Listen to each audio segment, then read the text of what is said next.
श्री दुर्गा सप्तशती तृतीय अध्याय प्रारंभ। सेनापतियों सहित महिषासुर का वध। जगदम्बा के श्री अंगों की कांति उदयकाल के सहस्त्रों सूर्यों के समान है। वे लाल रंग की रेशमी साड़ी पहने हुए हैं। उनके गले में मुंडमाला शोभा पा रही है। दोनों स्तनों पर रक्त चंदन का लेप लगा है। वे अपने कर कमलों में जप मालिका, विद्या और अभय तथा वर नामक मुद्राएं धारण किए हुए हैं। 3 नेत्रों से सुशोभित मुखार विंद की बड़ी शोभा हो रही है। उनके मस्तक पर चंद्रमा के साथ ही रत्नमय मुकुट बंधा है तथा वे कमल के आसन पर विराजमान है। ऐसी देवी को मैं भक्तिपूर्वक प्रणाम करती हूँ। ऋषि कहते हैं, दैत्यों की सेना को इस प्रकार तहस नहस होते देख महादैत्य सेनापति चिछुर क्रोध में भरकर अंबिका जी से युद्ध करने के लिए आगे बढ़े। वह असुर रणभूमि में देवी के ऊपर इस प्रकार बाणों की वर्षा करने लगे जैसे बादल मेरुगिरी के शिखर पर पानी की धार बरसा रहा हो। तब देवी ने अपने बाणों से उसके बाण समूह को अनायास ही काटकर उसके घोड़ों और सारथी को भी मार डाला। साथ ही उसके धनुष तथा अत्यंत ऊंची ध्वज को भी तत्काल काट गिराया। धनुष कट जाने पर उसके अंगों को अपने बाणों से बींध डाला।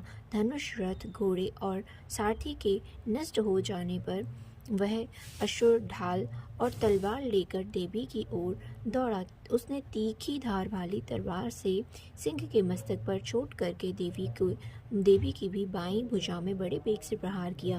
राजन, देवी की बाहों पर पहुंचते ही वह तलवार टूट गई। फिर तो क्रोध से लाल आंखें करके उस राक्षस ने शूल हाथ में लिया और उसे उस महादैत्य ने भगवती भद्रकाली के ऊपर चलाया।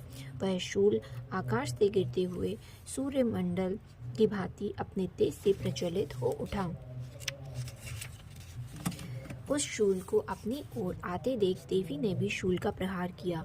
उससे राक्षस के शूल के सैकड़ों टुकड़े हो गए। साथ ही महादैत्य चिचुर की भी धज्जियां उड़ गईं। वह प्राणों से हाथ धो बैठा। महिषासुर के सेनापति उस पराक्रमी चिचुर के मारे जाने पर देवताओं को पीड़ा देने वाला चामर हाथी पर चढ़कर आया। उसने भी देवी के ऊपर शक्ति का प्रहार किया, किंतु जगदम्बा ने उसे अपने हुंकार से ही आहत एवं निष्प्रभ करके तत्काल पृथ्वी पर गिरा दिया। शक्ति टूटकर गिरी हुई देख चामर को बड़ा क्रोध हुआ। अब उसने सूल चलाया, किंतु देवी ने उसे भी अपने बाणों द्वारा काट डाला। इतने में ही देवी का सिंह उछलकर हाथी के मस्तक पर चढ़कर बैठा और उस दैत्य के साथ खूब जोर लगाकर बाहुयुद्ध करने लगा। वे दोनों लड़ते लड़ते हाथी से पृथ्वी पर आ गए और अत्यंत क्रोध में भरकर एक दूसरे पर बड़े भयंकर प्रहार करते हुए लड़ने लगे। तदनंतर सिंह बड़े वेग से आकाश की ओर उछला और उधर से गिरते समय उसने पंजों की मार से चामर का सिर धड़ से अलग कर दिया। इसी प्रकार उदग्र भी शिला और वृक्ष आदि की मार खाकर रणभूमि में देवी के हाथ से मारा गया और कराल के दांतों, मुक्कों और थप्पड़ों की चोट से धाराशायी हो गया। क्रोध में भरी हुई देवी ने गदा की चोट से उद्धत का कचूमर निकाल डाला।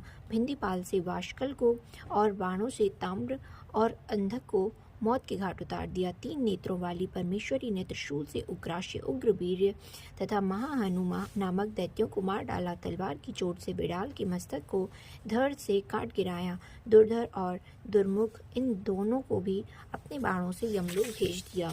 इस प्रकार अपनी सेना का संहार होता देख महिषासुर ने भैंसे के रूप धारण करके देवी के गणों को त्रास देना आरंभ कर दिया।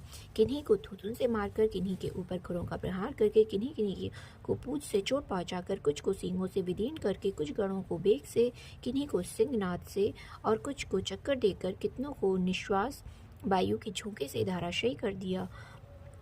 इस प्रकार गणों की सेना को गिराकर वह असुर महादेवी के सिंह को मारने के लिए झपटा। इससे जगदम्बा को बड़ा क्रोध हुआ। उधर महापराक्रमी महिषासुर की क्रोध में भरकर धरती को खुरों से खोदने लगा तथा अपने सींगों से ऊंचे ऊंचे पर्वतों को उठाकर फेंकने और गरजने लगा। उसके बेग से चक्कर देने के कारण पृथ्वी क्षुब्ध होकर फटने लगी। उसकी पूंछ से टकराकर समुद्र सब ओर से धरती को डुबोने लगा। हिलते हुए सींगों के आघात से विदीर्ण होकर बादलों के टुकड़े टुकड़े हो गए।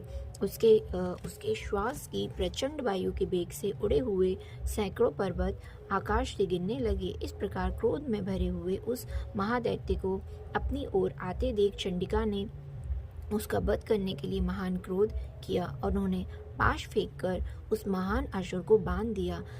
उस महासंग्राम में बन जाने पर उसने भैंसी का रूप त्याग दिया और तत्काल सिंह के रूप में वह प्रकट हो गया। उस अवस्था में जगदम्बा ज्यों ही उसका मस्तक काटने के लिए उद्यत हुई, त्यों ही वह खड्गधारी पुरुष के रूप में दिखाई देने लगा। तब देवी ने तुरंत ही बाणों की वर्षा करके ढाल और तलवार के साथ उस पुरुष को भी बीन डाला। इतने में ही वह महान गजराज के रूप में परिणत हो गया तथा अपनी सूंड से देवी के विशाल सिंह को खींचने और गर्जने लगा। खींचते समय देवी ने तलवार से उसकी सूंड काट डाली। तब उस महादैत्य ने पुनः भैंसी का शरीर धारण कर लिया। पहले की ही भांति चराचर प्राणियों सहित तीनों लोगों को व्याकुल करने लगा।